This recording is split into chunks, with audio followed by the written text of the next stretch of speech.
वरेण्यं भर्गो देवस्य धीमहि धियो यो नः प्रचोदयात्।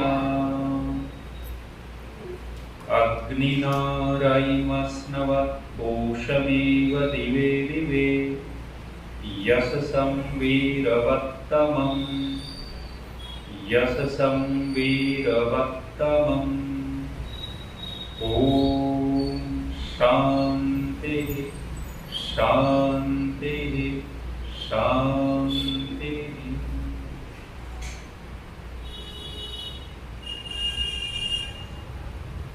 कार्यक्रम में उपस्थित बहुत ही मान व सम्मान की योग्य जिनके मधुर कंठ से आप सभी ने मधुर गीतों का श्रवण किया, माननीय पंडित कुलदीप जी आर्य, इस आर्य समाज के बहुत ही कर्मठ यशस्वी प्रधान माननीय आरती चौधरी जी और इनकी समस्त टीम, मातृशक्ति धर्म प्रेमी सज्जनों।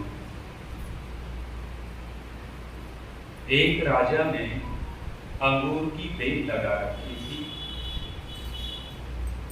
बेल के ऊपर अंगूर बहुत मीठे लगते थे, लेकिन संयोग ये था कि जब अंगूर पक करके तैयार होते, एक चिड़िया आकर के अंगूरों को तोड़ देती, खा जाती। राजा बड़ा परेशान था चिड़िया से कि अंगूर पकते हैं और ये तोड़ देती है, खा जाती है। एक दिन राजा ने मौका पाकर के बड़ी तेजी से चिड़िया को पकड़ लिया और उस चिड़िया को जब पकड़ा तो राजा उस चिड़िया को मारने ही वाला था कि जैसे चिड़िया बोल उठी, कहने लग गई कि महाराज मुझे मारना मत, मैं तुम्हें बहुत महत्वपूर्ण ज्ञान की 4 बातें बता सकती हूँ। यदि तुम मुझे मार दोगे तो महत्वपूर्ण ज्ञान की 4 बातें तुमसे बिछुड़ जाएंगी, मिलेंगी नहीं। राजा कहने लग गया कि जल्दी बता, कौन सी 4 बातें बताना चाहती है।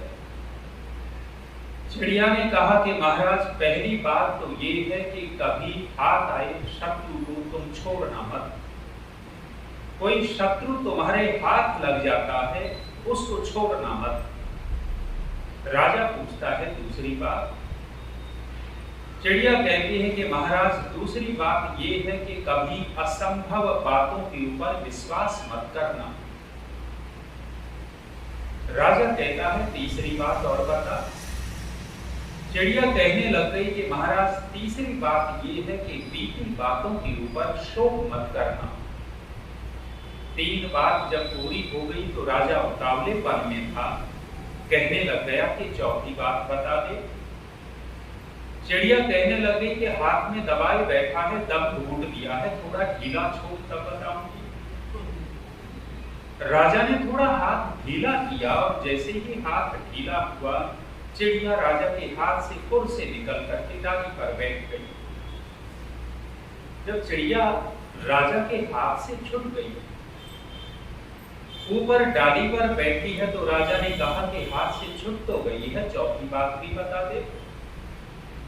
चिड़िया कहने लग गई कि महाराज चौथी बात ये है कि मेरे पेट में 2 हीरे हैं। जब ये बात सुनी तो राजा दुखी बहुत हुआ कि हाथ से हीरे निकल गए। जब राजा दुखी था तो चिड़िया ने कहा कि महाराज मेरे जान की 4 बातें तुम्हारे किसी काम की नहीं। अब आप इस चिड़िया को छोड़िए, राजा को छोड़िए और इस हिंदू कौम के ऊपर ध्यान दीजिए। ये चारों की चारों बातें इस हिंदू कौम के ऊपर लागू करके देखेंगे तो इन्होंने इन 4 बातों को एकदम दूर रखा है। पहला कहा है कि हाथ आए शत्रु को कभी छोड़ना मत, और अपने इतिहास का अवलोकन करके आप देखिएगा। एक बहुत बड़े विद्वान हुए हैं अजमेर के, लगभग 70-75 साल पहले के। उन्होंने एक पुस्तक लिखी, पुस्तक का नाम रखा था युद्ध नीति और अहिंसा। उन्होंने कहा कि अहिंसा चीज क्या है, अहिंसा की परिभाषा क्या है और युद्ध नीति क्या है। युद्ध नीति अलग है और अहिंसा अलग है। और उन्होंने लगभग सैकड़ों प्रमाण दिए हैं कि यहाँ हमारे हिंदू राजाओं की बहुत बड़ी भूलें रही, बहुत बड़ी गलतियां रही हैं कि उन्होंने हाथ शत्रु को छोड़ दिया। चिड़िया कहती है कि महाराज कभी हाथ आए शत्रु को छोड़ना पड़ता, और उसका परिणाम हमने भोगा, पूरे के पूरे भारत देश ने परिणाम भोगा। कहते हैं पृथ्वीराज चौहान की वीरता, कर्नल टाड हुए, राजस्थान का इतिहास उन्होंने लिखा। और उस कर्नल टाड को छोड़ दीजिए, हमारे भारतीय पक्षपात रहित इतिहासकारों ने इतिहास लिखा। और जब वो इतिहास लिखते हैं तो यहाँ हमारे देश के क्षत्रिय राजाओं की वीरता का वह वर्णन करते हैं, तो ऐसा लगता है कि कैसे वे क्षत्रिय वीर राजा अद्भुत और अद्वितीय थे। पृथ्वीराज चौहान की वीरता जब आप पढ़ेंगे, उस समय का उन जैसा वीर व्यक्ति दिखाई नहीं देगा। भारतवर्ष का सम्राट बनने वाला पृथ्वीराज चौहान धोखा खा गया। मोहम्मद गौरी ने जब आक्रमण किया था, मोहम्मद गौरी आक्रमण करता है और पृथ्वीराज चौहान के सामने ज्यादा देर टिक नहीं पाता है, बहुत जल्दी हार जाता है। और जब हार करके मोहम्मद गौरी को बंदी बना करके पृथ्वीराज चौहान के सामने ला करके खड़ा कर दिया जाता है, उस समय मोहम्मद गौरी हाथ जोड़ करके दया की भीख मांगता है कि चौहान में तेरी काली गऊ, मेरे से भूल हो गई, तू मुझे माफ कर दे, तू मुझे माफ कर दे। और कहते हैं कि पृथ्वीराज चौहान ने भूल कर दी, हाथ आए शत्रु को छोड़ा और क्षमादान दे दिया। और जब क्षमादान दिया है तो इतिहास पढ़िएगा, 16-17 बार की घटनाएं लोग बोलते हैं, लेकिन मूल इतिहास में कहते हैं कि केवल 2 बार मोहम्मद गौरी ने आक्रमण किया था। 2 बार आक्रमण किया है, पहली बार में हार गया है, हार करके गया है और बेइज्जती मान गया कि पृथ्वीराज चौहान के सामने मुझे गिड़गिड़ाना पड़ा है, माफी मांगनी पड़ी है। और उस समय से मन में विचार करता था कि चौहान को हराऊं तो कैसे हराऊं। और उस व्यक्ति ने अपने देश के एक सबसे धूर्त और चालाक व्यक्ति को पकड़ा था, जिसका नाम था मोइनुद्दीन चिश्ती। उसको पकड़ करके, जो धूर्त था, चालाक था, भारत देश में जासूस बना करके भेजा और वो जासूस बन करके भारत के अंदर आया। अजमेर में जब आप जाते हैं, अजमेर स्टेशन से पहले एक और छोटा सा स्टेशन पड़ता है, 2-3 किलोमीटर पहले मदार नाम का स्टेशन है। उस मदार नाम की जगह पर मोइनुद्दीन चिश्ती ने डेरा डाल लिया, सूफी संत का रूप धारण कर लिया और भारत की गुप्त सूचनाएं गौरी को देता था। जब चौहान और जयचंद का वैमनस्य हो गया था, ये सूचना दी है, गौरी को कहा है तू आ और जयचंद से संधि करना, विजय तेरी होगी, चौहान हारेगा। और यही हुआ, गौरी आया, जयचंद से संधि करनी है। जयचंद को गद्दार कहा जाता है। भूल तो दोनों ओर से हुई है, जयचंद से तो बहुत बड़ी भूल हुई ही हुई है। यदि चौहान भी ऐसी भूल नहीं करता, वो भी जयचंद महत्वाकांक्षी था, वो सोचता है तू सम्राट बन जा। यदि थोड़ा सा समन्वय दोनों राजा कर लेते, भारत देश की दुर्गति न होती। जयचंद संधि करता है गौरी के साथ, गौरी की सेना दुगनी हो जाती है, युद्ध होता है। और कहते हैं इतिहासकार कि पृथ्वीराज चौहान लड़ा तो अब की बार भी बहुत वीरता से था, वीरता से लड़ता है, लेकिन दुगनी सेना और ज्यादा उत्साह में जयचंद और गौरी में चौहान की हार हो गई।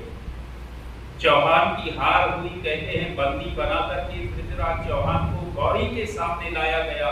और गौरी के सामने जब लाया गया तो चौहान ने कहा था कि गौरी, मैंने भी तेरे को मौका दिया था, तू मौका नहीं देगा।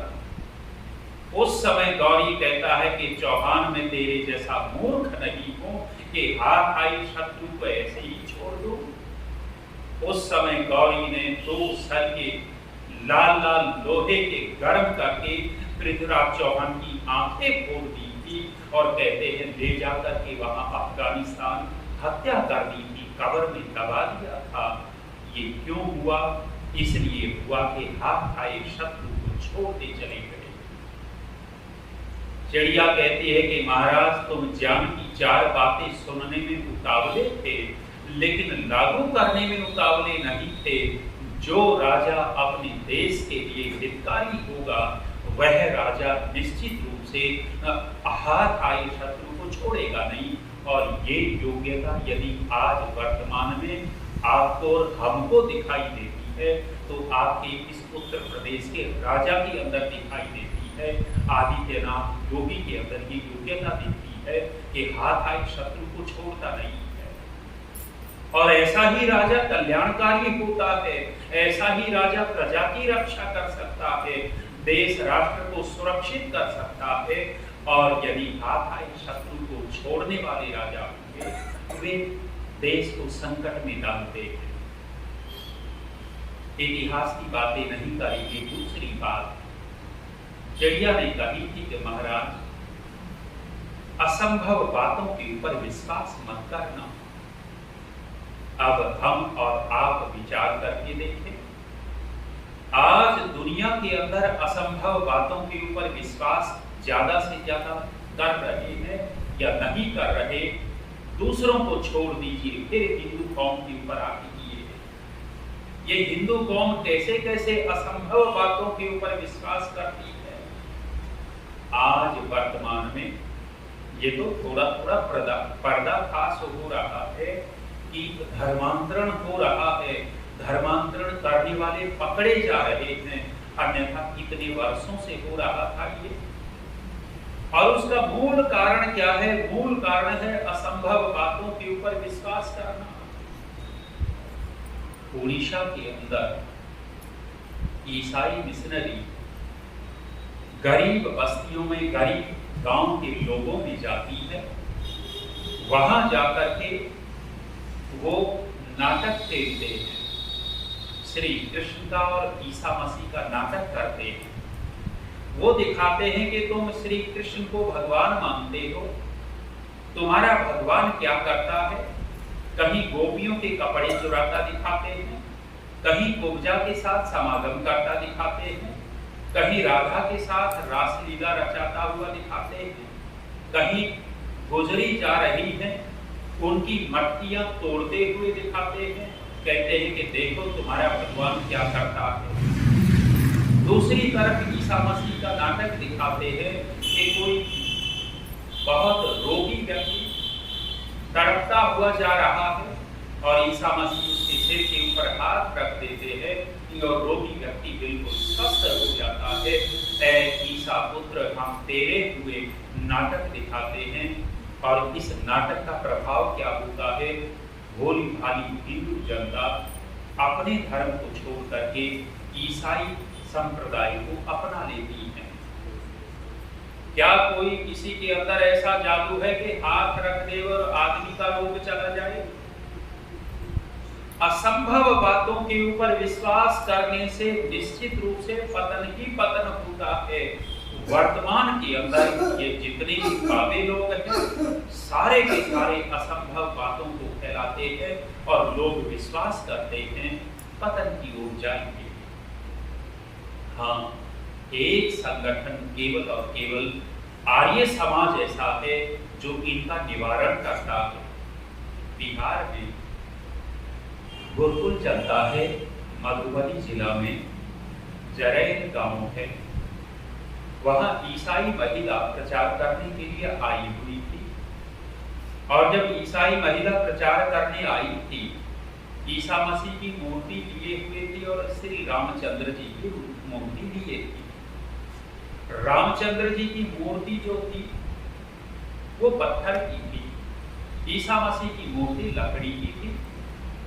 भोली भाली गांव की गरीब महिलाओं को इकट्ठा कर लिया कि देखो तुम्हें हम चमत्कार दिखाएंगे, और तुम राम को भगवान मानते हो, हम ईसा मसीह को भगवान मानते हैं, देखते हैं किसके भगवान में ताकत है।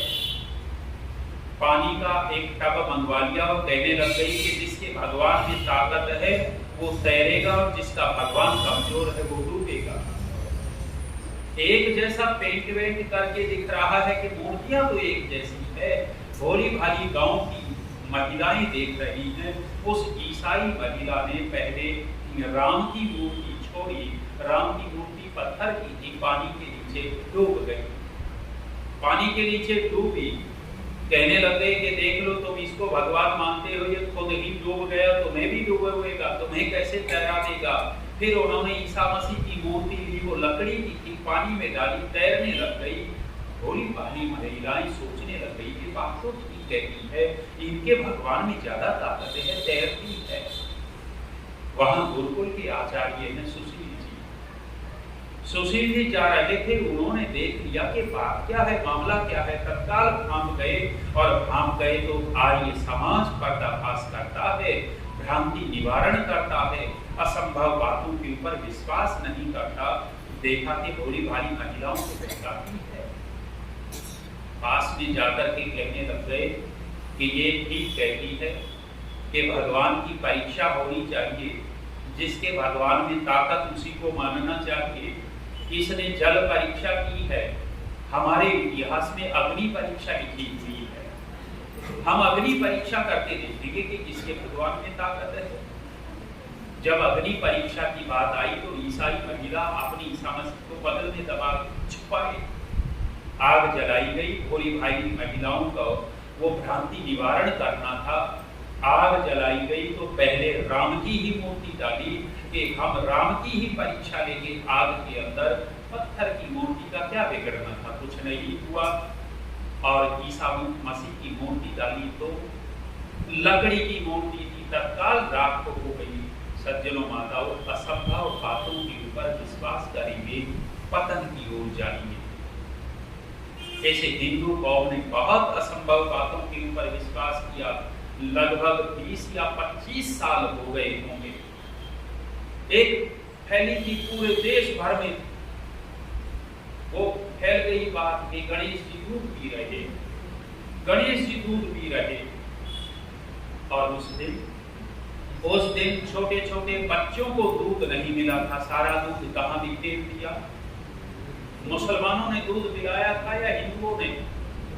ईसाइयों ने दूध पिलाया या हिंदुओं ने? कोई मुसलमान ईसाई नहीं गया था, सारे के सारे हिंदू दौड़ पड़े थे मंदिरों में कि गणेश दूध पी रहा है। दुनिया ने दूध खरीदा और सारा का सारा दूध नाली में बह गया।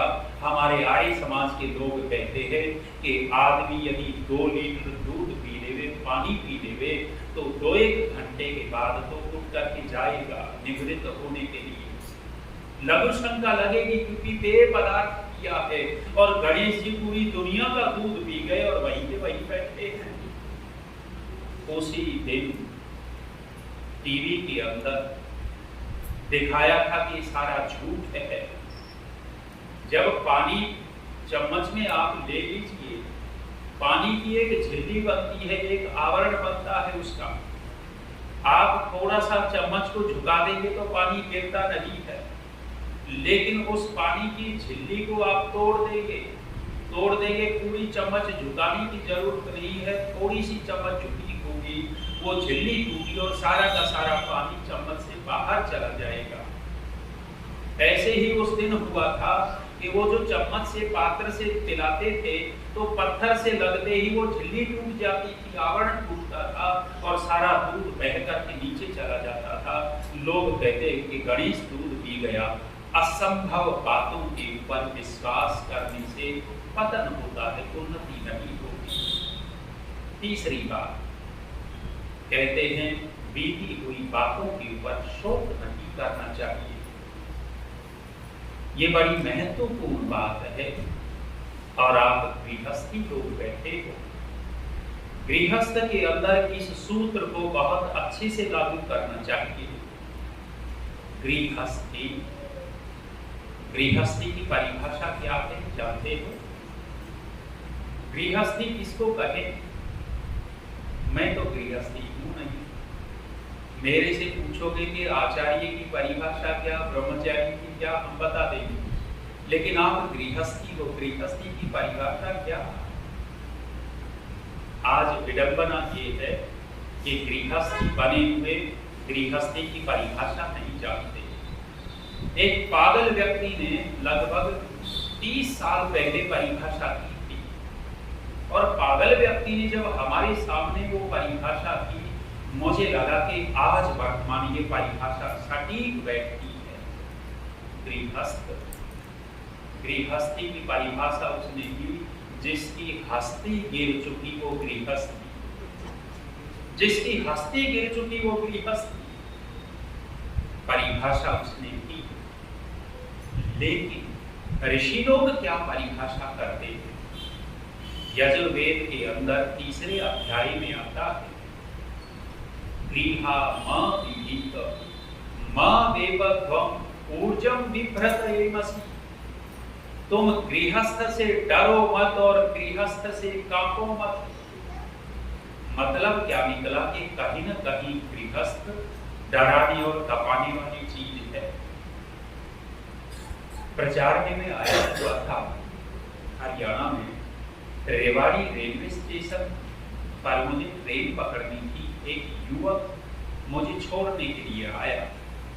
जब छोड़ने के लिए आया तो ट्रेन में कुछ देरी थी, हम दोनों खड़े थे, बातचीत हो रही थी, और अचानक युवक कहने लग गया कि आचार्य की गलती हो गई, गलती हो गई। जैसे ही उसने कहा, मैंने कहा कि भाई हम तो बड़े आराम से बातचीत कर रहे हैं, तुमने गलती कहाँ कर दी? उसने अपनी गलती ये बताई, अपनी हरियाणवी भाषा में कहा कि आचार्य जी ब्याह करवा लिया, गलती होगी। विवाह को क्या मानता है? गलती हो गई। ये गलती कब लगती है? गृहस्थ में। याद आया, व्यंग किया किसी ने, कहने लग गए कि एक व्यक्ति ने तपस्या की, तपस्या से भगवान प्रसन्न हो गए, और भगवान प्रसन्न हुए तो उस व्यक्ति को कहा कि भाई हम तेरे से प्रसन्न हैं, तू मन्नत मांग ले मेरे से, मन्नत मांग ले। इस व्यक्ति ने कहा कि भगवान यदि मेरे से आप प्रसन्न हो और मन्नत ही देना चाहते हो तो मैं शादीशुदा हूं, तो मुझे फिर से कुंवारा बना दे, शादीशुदा हूं, फिर से कुंवारा बना दे। भगवान भी कहने लग गए कि इतनी भी तपस्या तूने नहीं की है। अरे मैंने तेरे को मन्नत मांगने के लिए कहा है, जन्नत मांगने के लिए नहीं कहा। तो सीधा सीधा जन्नत मांग बैठा। ये व्यंग किया गया वर्तमान के गृहस्थ को लेकर के। अन्यथा ऋषि कहते हैं कि संसार का सबसे बड़ा यदि सुख किसी आश्रम में है तो संसार का सबसे बड़ा सुख गृहाश्रम के अंदर है। लेकिन फिर भी गृहस्थ में कहीं न कहीं गड़बड़ दिखाई देती है। ये गड़बड़ कहाँ होती है? 3 चीजें। जो कोई गृहस्थ में प्रवेश करना चाहता हो, 3 बातें उसके अंदर अवश्य होनी चाहिए। 3 ताकत जिसके पास हो वो गृहस्थी बने, और जिसके पास ये ताकत नहीं है गृहस्थ में जाकर के दुखी रहेगा, दुखी करेगा। 3 ताकत कौन सी? पहली ताकत शरीर की ताकत। शरीर में ताकत हो तो गृहस्थी बने, सुख ले लेगा।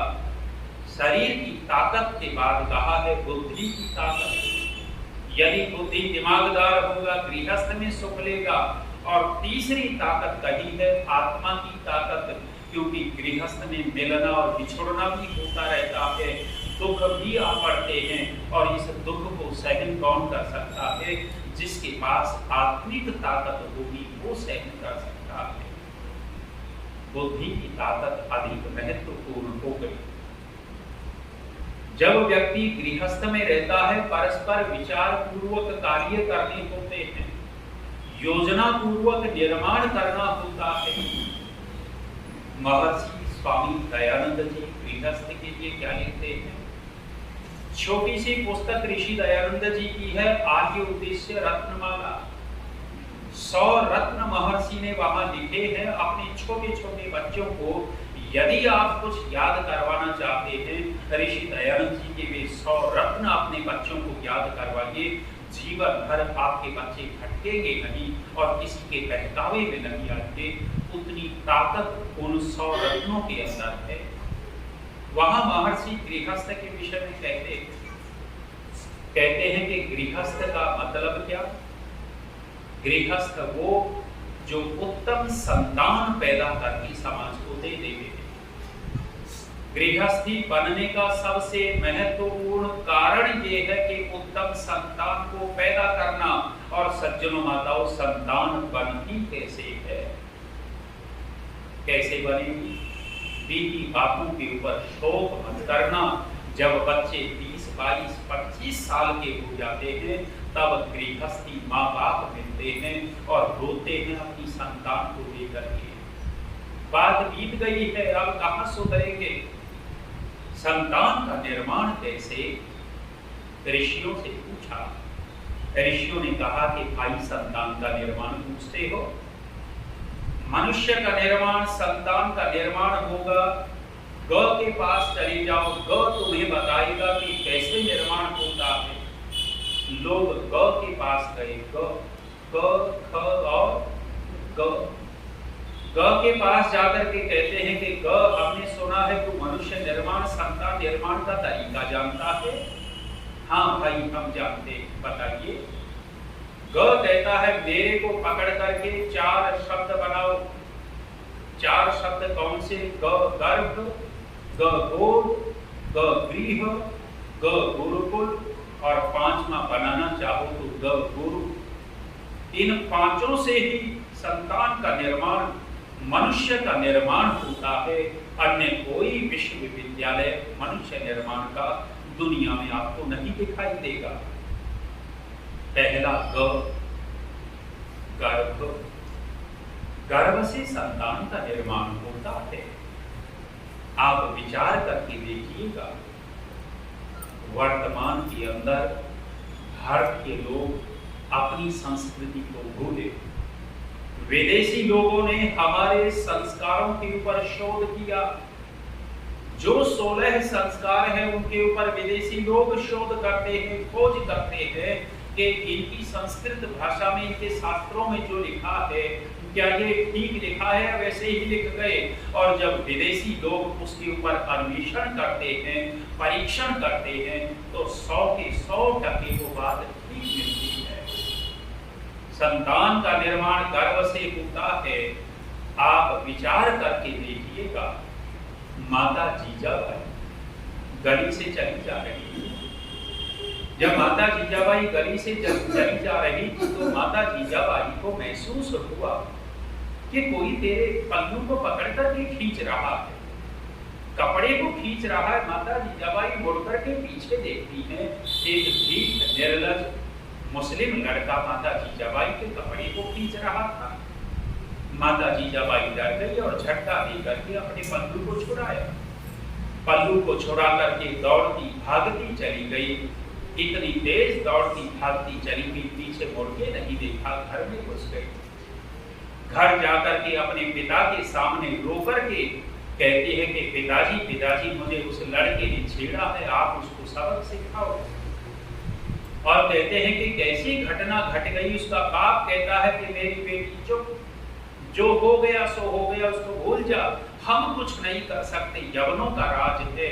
माता जीजाबाई सन रह गई कि किसी बाप की बेटी को कोई छेड़ देवे और बाप कहे कि तू भूल जा। माता जीजाबाई को दुख हुआ था, धक्का लगा था।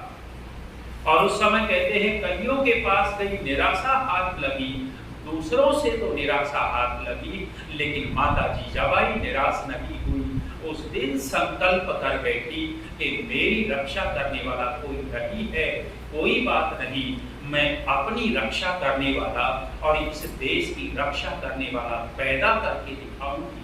और सज्जनों माताओं, जब माता जीजाबाई का विवाह संस्कार हुआ, विवाह संस्कार के बाद गर्भाधान संस्कार हुआ, छत्रपति शिवाजी जब मां जीजाबाई के गर्भ में थे उस समय माता जीजाबाई की दिनचर्या पढ़ करके देखिएगा।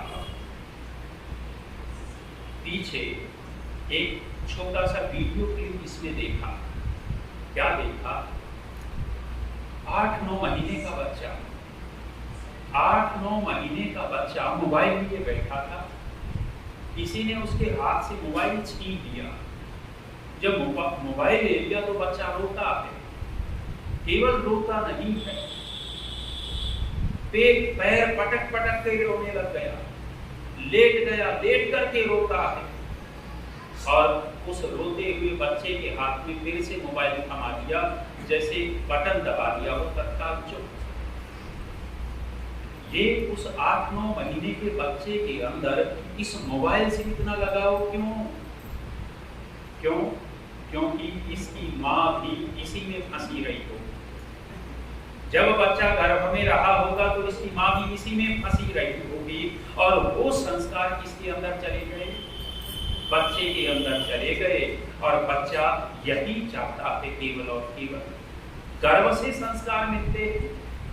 माता जीजाबाई के गर्भ में छत्रपति शिवाजी हैं। दिनचर्या बदलती है। माता जीजाबाई वीरों की कथाएं पढ़ती है, वीरों की कहानियां सुनती है। छोटे मोटे युद्ध होते हैं तो युद्ध भूमि में जाकर के उन वीरों के युद्ध को देखती है। माता जीजाबाई अखाड़े में जाकर के तलवार के पैंतरे देखती है और जो आग अपने सीने में भरी हुई थी उस यवन के प्रति, संपूर्ण यवन जाति के प्रति सारी की सारी आग माता जीजाबाई ने शिवाजी के हृदय में उन्हें दी। और कहते हैं जब छत्रपति शिवाजी पैदा हुए, लगभग 16 वर्ष की अवस्था, किशोर अवस्था में शिवाजी थे। एक दिन माँ के पास बैठे, पूछ ही बैठते हैं कि माँ ये किले के ऊपर हरा झंडा किसका है? माता जीजाबाई कहती है कि मेरे लाल तू हरा झंडा पूछता है, मैं चाहती हूँ कि सांझ होने से पहले ये हरा झंडा निकाल करके मेरे कदमों में ला करके रख दे और इस पे भगवा झंडा होना चाहिए। कहते हैं कि छत्रपति शिवाजी अपने किशोर साथियों को लेकर के किले के ऊपर धावा बोलता है और हरे झंडे को निकाल करके भगवा झंडा वहां फहराता है। हरा झंडा माता जीजाबाई के चरणों में रख देता है। ये वीरता कहां से आई? गर्भ से संतान का निर्माण होता है। हे गृहस्थी लोगों, ऋषियों की विद्या को अपना लो। यदि ऋषियों की विद्या को अपना लिया फिर से वही हमारे वीर पुत्र पैदा होने लगेंगे, अन्यथा तो मोबाइल मैन पैदा होंगे आज वर्तमान में जो हो रही है। गर्भ का प्रभाव। दूसरा, गोद में संतान का निर्माण होता है। आज वर्तमान में बच्चों से गोद छीन ली गई है। दादा की गोद में पोता पलता था और दादा उस पोते को बचपन में ही गायत्री मंत्र सिखा देता था। तोतली भाषा में पोता पूछता कि दादा ये क्या है, दादा ये क्या है। चाहे 20 बार पूछे पोता, दादा उतनी ही प्रसन्नता से बताएगा कि मेरे पोते ये कौवा है, ये गाय है, ये कौवा है, ये गाय है। जो चाहे 50 बार पूछे, लेकिन जो पालने वाली आया रख रखी है, वो नौकरानी रख रखी है, यदि आपका बच्चा उस नौकरानी से 3 बार पूछ ले, वो नौकरानी प्रसन्नता से बताएगी या आपके बच्चे को पीट देगी? वो संस्कार कहां से देगी? गोद में संतान का निर्माण होता था। नाना नानी की कहानियां और दादा दादी की कहानी चलती थी। आजकल के बच्चों से पूछ करके देखो, किसी को नाना नानी की कहानी या दादा दादी की कहानी पता हो? हाँ, एक बात जरूर पता है, 1.5 साल के बच्चे को ये पता है कि इसमें छोटा भीम कहाँ घुसा हुआ। 1.5 साल का बच्चा भी निकालना चाहता है कि छोटा भीम कहाँ घुसा है, वो निकाल लेगा। कहानियां चली गई। अरे बचपन में ही दादी राम की कहानी सुनाती थी, नानी राम की कहानी, कृष्ण की कहानी, महापुरुषों की कहानियां सुना देती थी और बचपन में ही बच्चे अपनी भारतीय संस्कृति के महापुरुषों से परिचित हो जाते थे। आज है कहाँ? आज तो दादी को भी फुर्सत नहीं है, दादी भी इसी को लिए बैठी है। दादी भी इसी में फंसी हुई है, पोते को कहां से निकालेंगे उसमें। गोद में संतान का निर्माण होता है, और गोद का इतिहास आप देखिएगा। महाराणा प्रताप भी एक गोद में पले थे और उनके पिता महाराणा उदय सिंह भी एक गोद में पले थे, लेकिन दोनों की गोद अलग अलग थी। महाराणा उदय सिंह जो पले थे वो पन्नाधाई की गोद में पले थे। पन्नाधाई अर्थात थी तो दासी, थी तो नौकरानी, उसके बलिदान को हम नहीं भूल सकते, लेकिन दासी थी, उसके अंदर वो वीरता नहीं आई जो वीरता महाराणा प्रताप के अंदर आई। क्यों? महाराणा प्रताप जिसकी गोद में पले थे वो क्षत्राणी थी, माता जयवंता बाई की गोद में पले, तो महाराणा प्रताप के अंदर वीरता विशेष थी। गोद का प्रभाव पड़ता है, संतान को गोद देने लग जाओ, गोद छुपती जा रही है। तीसरा ग, गृह। गृह माने घर, घर माने परिवेश, माहौल। हम घर में अपने बच्चों को माहौल क्या दे रहे हैं? माहौल क्या दिया? पत्नी अपने पति से झगड़ा करती है, पति पति से झगड़ा करता है। याद आया, एक बच्चा स्कूल में देर से गया। जब स्कूल में देर से गया, अब झगड़े में वाणी तो चलती ही चलती है, हथियार भी उठा लेते हैं पति पत्नी। जब बच्चा स्कूल में देर से गया तो अध्यापक ने पूछा कि भाई देर से क्यों आया? लड़के ने उत्तर दिया कि गुरुजी मम्मी पापा लड़ रहे थे इसलिए देर हो गई। गुरुजी ने कहा कि भले आदमी तू उनको लड़ने देता, कम से कम टाइम पर स्कूल तो आ जाता। लड़के ने फिर भोला सा मुंह बनाया और भोला सा मुंह बना करके कहता है कि गुरुजी क्या करता, मेरा एक जूता मम्मी के हाथ में था, दूसरा पापा के हाथ में। जूता उठाए हुए कौन सा माहौल दे रहे हैं अपने बच्चों को? क्या ऐसे माहौल में पले बड़े बच्चे माता पिता का सम्मान करेंगे? माहौल देना पड़ता है घर में। अनुभव करके देख लियो आर्य समाजियों, जिन जिन घरों में हवन होता है और उन हवन में उनके बच्चे पोते बैठते हैं, उनके संस्कार आप पढ़ करके देख लेना, वे अलग ही बच्चे मिलेंगे। और जिनके घरों में अच्छी क्रियाएं नहीं होती, अच्छा माहौल नहीं दिया जा रहा, वहां के बच्चों का आप परीक्षण करके देख लेना, अलग मिलेगा। माहौल क्या दिया? जन्मदिन मनाते हो आप लोग बच्चों का, विडंबना देखो। हमारी भारतीय संस्कृति कितनी महान और दूसरों की संस्कृति कितनी गिरी हुई, उस गिरी हुई संस्कृति को हमने आर्य समाज में मनाते हुए।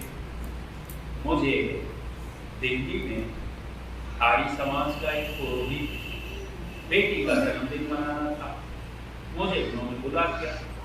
उस दिन मैं चंडीगढ़ में था, चंडीगढ़ से जाना था, तो जैसे तैसे मैं पहुंच गया। शाम को मेरा व्याख्यान था और व्याख्यान जन्मदिन के ऊपर ही हुआ, कैसे मनाना चाहिए और कैसे नहीं मनाना चाहिए। ईसाई संस्कृति से न मनाए, केक काट करके मोमबत्ती बुझा करके ऐसे न मनाए।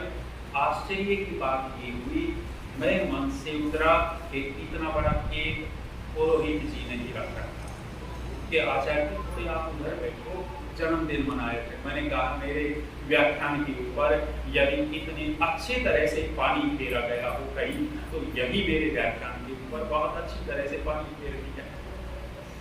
माने कितना अपनी संस्कृति के ऊपर गर्व नहीं करते। बच्चों का जब जन्मदिन आप मनाने लगे, उनकी रीति तो है कि मरी हुई कब्रों के ऊपर जाकर के मोमबत्ती जलाते हैं और जन्मदिन पर मोमबत्ती बुझाते हैं। ये उल्टा काम है या सीधा काम है? उल्टा काम वे करे तो करे, हम क्यों उल्टा काम करें? लेकिन उसमें मजा आता है। और फैशन हमने देखा बच्चों में, और क्या फैशन आया। मैंने सुना कि बच्चों का जब जन्मदिन मनाते हैं तो गुब्बारे फुला करके छत पे लटका देते हैं, और खाली गुब्बारे नहीं लटकाते, उन गुब्बारों में टॉफी भर देते हैं। टॉफी भरे हुए गुब्बारे छत से लटका रखते हैं। छोटे से बच्चे के यार दोस्त भी आ जाते हैं, जब यार दोस्त आते हैं तो वो जन्मदिन मनाने वाला बच्चा गुब्बारे फोड़ता है, टॉफियां नीचे गिरती हैं और उसकी मित्र मंडली टॉफियों को छीना झपटी से इकट्ठा करती है और इकट्ठा करके घर पे जाकर के कहते हैं कि मम्मी मम्मी आज तो इतनी टॉफी लूट करके लाया, लूट करके। शब्द कौन सा प्रयोग किया? लूट करके लाया। बचपन से क्या बना दिया? लुटेरा बना रहे हैं। माहौल क्या दिया जा रहा है? इस तरह से मनाने वाले क्या कहते हैं कि बेटे तेरा जन्मदिन है, क्या होगा? तेरी मामी आएंगी, गिफ्ट लेकर के आएंगी, तेरे मौसा आएंगे, गिफ्ट लेकर के आएंगे, तेरी बुआ आएगी, गिफ्ट लेकर के आएगी। Gift gift gift. बच्चे के दिमाग में क्या घुस गया? गिफ्ट घुस गया है बच्चे के दिमाग में। अब शाम को जन्मदिन मनाना है, दरवाजे की घंटी बजी, घंटी बजी तो दरवाजा खोलने के लिए सबसे पहले कौन दौड़ेगा? ये गिफ्ट वाला भागेगा खोलने के लिए। और जब गिफ्ट वाले ने दरवाजा खोला, सामने मामा मामी खड़े हैं, मामा मामी खड़े हैं, तो इसको नमस्ते याद रहती है या गिफ्ट याद रहता? नमस्ते नमस्ते कुछ नहीं, ये तो पैकेट देखता कितना बड़ा लेकर के आया और दरवाजे पर ही छीनने की इच्छा होती है कि ये दे दो। कौन सा माहौल दिया? सज्जनों माताओं, समझदार लोग माहौल देते हैं। और माहौल कैसा देते हैं? बच्चे का यदि आप जन्मदिन मनाना चाहते हो, ये केक वेक काटना पीटना बंद कर दो। ये है भी शाकाहारी नहीं, मांसाहार है, अंडा जरूर मिला देते कहते हैं। बहुत सारे लोग मांस का रस निकाल करके केक में मिला देते हैं, अन्यथा अंडा तो उसमें मिला ही देते हैं।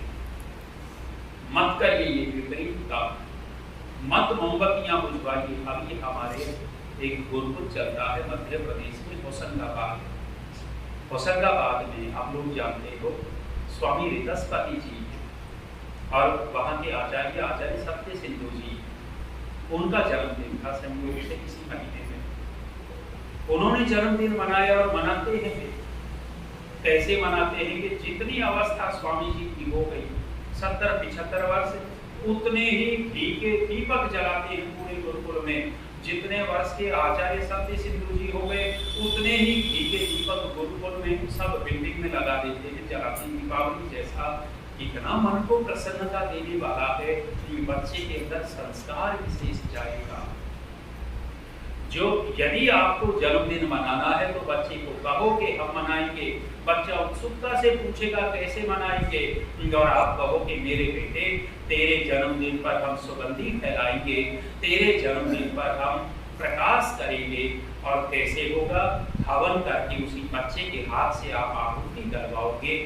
उस दिन जन्मदिन के अवसर पर बच्चे में नया संस्कार डालोगे और शाम को या दिन में ले जा करके आप लड्डू खरीदिए, बिस्कुट के पैकेट खरीदिए और गरीब बस्ती में जाकर के गरीब बच्चों को इकट्ठा करके उस जन्मदिन वाले बच्चे के हाथ से ही उन गरीब बच्चों में बंटवाइए। आपने कौन सा संस्कार दे दिया? वहाँ गिफ्ट में तो लूटने वाला संस्कार था और आपने गरीब बच्चों के वहां ले जाकर के इसके हाथ से बंटवाया। ये कौन सा संस्कार दिया गया? हम माहौल क्या दे रहे हैं बच्चों को? सज्जनों माताओं, इस माहौल से बहुत प्रभाव पड़ता है। हे गृहस्थी लोगों, एक बात का विशेष ध्यान रखिएगा। कौन सा? जब आपकी संतान समझदार हो चुकी हो, उस समय यदि माँ के पास संतान है, पिता कहीं बाहर गए हुए हैं, उस समय अपने बच्चों के सामने उनके पिता की बड़ाई करना, कभी बुराई मत करना। यदि अकेले में माँ अपने बच्चों के सामने अपने पति की, उनके पिता की प्रशंसा करती है तो उस समय बच्चों के अंदर पिता के प्रति श्रद्धा बढ़ जाएगी। और यही काम पिता करे कि उनकी माँ अभी है नहीं, बाहर गई हुई है, अपने बच्चों के सामने अपनी पत्नी की प्रशंसा, उनकी माँ की प्रशंसा करना, ये करेंगे तो क्या होगा? बच्चों के अंदर माता पिता के प्रति श्रद्धा विशेष बढ़ जाएगी। होता उल्टा है। माँ अपने बच्चों को अपने पक्ष में करना चाहती है। मेरा लाल मेरी भी रक्षा करेगा, मेरी सुरक्षा करेगा। अपनी मजबूरियां दिखा दिखा करके, बाप की कमजोरियां और बाप की बुराई दिखा दिखा करके उस लड़के को बिगाड़ बैठती है। लड़का समझता है कि दुनिया में यदि कोई दुश्मन है तो मेरा बाप ही दुश्मन है। बाप और बेटा शत्रु बन जाते हैं। बना कौन देता है? गृहस्थ में हमने कहा 3 बल चाहिए, शरीर का बल, बुद्धि का बल, और ये जो यहाँ से चलता है गृहस्थ समझदार व्यक्ति कभी भी इस तरह का व्यवहार घर में होने नहीं देगा। अपने बच्चों को माता पिता के प्रति श्रद्धा पैदा करवाएंगे। अन्यथा लड़ाई झगड़ा करते ही हो। और हम कहते हैं कि लड़ाई झगड़ा करना चाहिए, कर लिया करो। गृहस्थ में वो अपने अंदर गुबार जो लिए बैठे उसको निकाल लिया करो। कभी कभी ये गुबार निकल गया फिर शांत हो जाओगे, लेकिन ऐसा नहीं। लड़ाई झगड़ा करते हैं पति पत्नी 2 तरह से। एक तरीका ये कि या तो चिल्ला चिल्ला करके लड़ेंगे। जब तेज तेज चिल्ला करके लड़ेंगे तो आनंद कौन लेता है? पड़ोसी कान लगा करके सुनते। हाँ, अब देखो भाई साहब बोलेंगे, अभी भाभी जी बोलेंगी, बड़े मजे लेते हैं खिड़की के कान लगा करके। और दूसरा तरीका लड़ाई का ये है कि बिल्कुल मौन, न पत्नी बात करती है न देवता बात करता है, दोनों चुप। ये भी एक लड़ाई का तरीका है। अच्छा, बोले बिना दोनों रह नहीं सकते, बातचीत तो करनी पड़ेगी। एक ही छत के नीचे रह रहे, 2 दिन हो गए एक लड़े हुए दंपति को, 2 दिन हो गए। तीसरे दिन देवता भी सोचता है कि एक बार ये शुरुआत कर देगी तो मैं भी बोल पड़ूंगा। उधर से पत्नी के अंदर भी इच्छा जग रही है कि देवता एक बार बोल पड़े तो मैं भी बोल पड़ूंगी।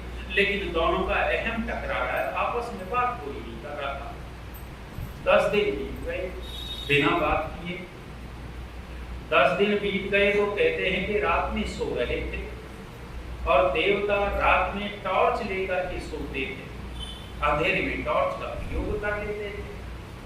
कहते हैं कि अंधेरे में वो रात में लाइट चली गई, अंधेरा था, इसको टॉर्च चाहिए थी। जैसे ही टॉर्च पर हाथ रखा लेने के लिए, टॉर्च हाथ लगने से लुढ़क करके दूर चली गई।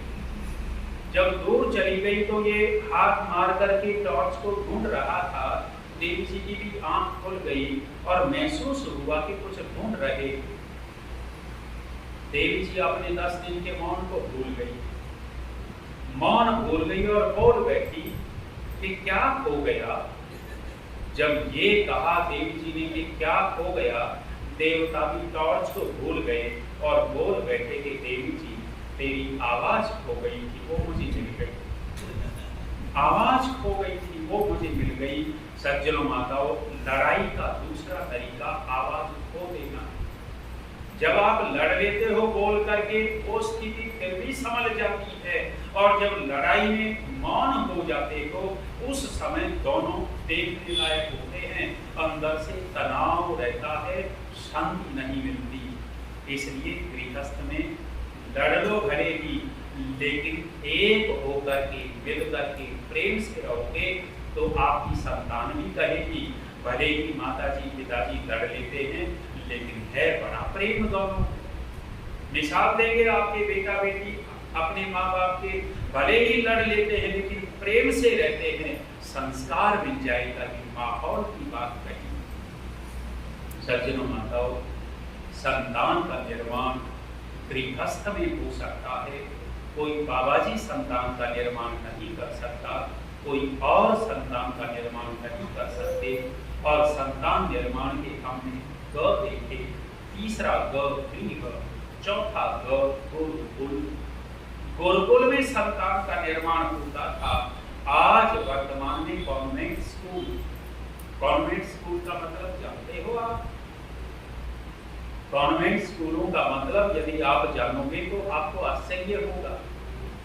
लगभग 250 वर्ष पहले ये शब्द प्रचलित हुआ था और कहाँ प्रचलित हुआ था? इन अंग्रेजों के यहाँ प्रचलित हुआ था। इनके यहाँ अवैध संबंध बहुत होते थे और अवैध संबंधों से लड़के लड़की के अवैध संबंध से जो पैदा हो जाता था, उस पैदा हुई संतान को चर्च में छोड़ करके आ जाते थे। जब चर्च में छोड़ करके आ जाते थे तो बहुत सारे ऐसे ही बच्चे होने लग गए। इन बच्चों का करे क्या? उस समय इन ईसाई लोगों ने कॉन्वेंट स्कूल खोले और कॉन्वेंट स्कूल इसके लिए खोले थे जो अवैध रूप से पैदा हुए बच्चे थे उनके लिए खोले गए। और जब स्कूल खोले गए तो उन बच्चों को माता पिता का प्रेम मिल सके, उनको महसूस न हो कि तुम्हारा कोई माता पिता नहीं है। उन चर्च वाले स्कूलों में एक फादर रखा जाता था, पादरी को, और एक महिला सिस्टर जिसको मदर कहा जाता था। वो ईसाइयों का चलता था। कॉन्वेंट स्कूल किनके लिए चलता था? आप विचार करके देखिए, आज वर्तमान में यदि कॉन्वेंट स्कूलों में पढ़ा रहे हैं, भले ही लगता हो कि हमारा बच्चा अंग्रेज बन रहा है, हमारा बच्चा ये बन रहा है, बच्चा अंग्रेज तो बन जाएगा, अंग्रेजी पढ़ भी जाएगा, लेकिन आपकी जड़ों से दूर चला जाएगा, आपके परिवार से कट जाएगा। कहाँ पढ़ाया जाए? जहाँ संस्कृति की शिक्षा दी जाती हो, जहाँ माता पिता के प्रति श्रद्धा पैदा करवाई जाती हो। और ऐसे गुरुकुल होते थे। ग 4 ग हो गए, ग गोद, ग गर्भ, ग गोद, ग गृह और ग गुरुकुल। सज्जनों माताओं, हस्त धन्यवाद। चिड़िया ने कहा था कि बीती बातों पर शोक मत करना। सज्जनों माताओं, बीती बातों पर शोक मत करना। बड़े बड़े बच्चे हो जाते हैं, बाद में शोक करने से कोई मतलब नहीं है। आपकी आने वाली संतति जो है, आपके आने वाले बेटे पोते हैं, उनको तो कम से कम आप ठीक कर सकते हो, शिक्षा दे सकते हो कि भाई हम पछता रहे हैं, बीती बातों को याद करके तुम मत करना।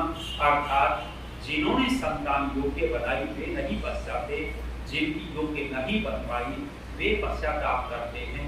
चिड़िया की 4 बातें। चौथी बात कही कि मेरे पेट में 2 हीरे हैं, और चिड़िया कहती है कि महाराज आप दुखी हो गए 2 हीरों को सुनकर के। चिड़िया के किसी भी चिड़िया के पेट में हीरे नहीं हो सकते, ये असंभव बात है और तुम असंभव बात के ऊपर विश्वास कर बैठे। सज्जनों माताओं, हम उन्नति कर सकते हैं, अपने आप को उभार सकते हैं। कब? जब हाथ आए शत्रु को हम नहीं छोड़ेंगे, उसको नष्ट करेंगे, असंभव बातें के ऊपर विश्वास नहीं करेंगे, बीती बातों को याद करके दुखी नहीं होंगे। निश्चित रूप से हम उस चिड़िया से बहुत बड़ा उपदेश ले सकते हैं। मैंने इस सायंकालीन रात्रिकालीन वेला में कुछ रूठी बातें रखी, आप लोगों ने बड़े ध्यान से सुना, इसके लिए बहुत बहुत धन्यवाद। वर्मा जी ने 500 रुपये के गुरुकुल में भी जाएंगे, आजकल गुरुकुल चला रहा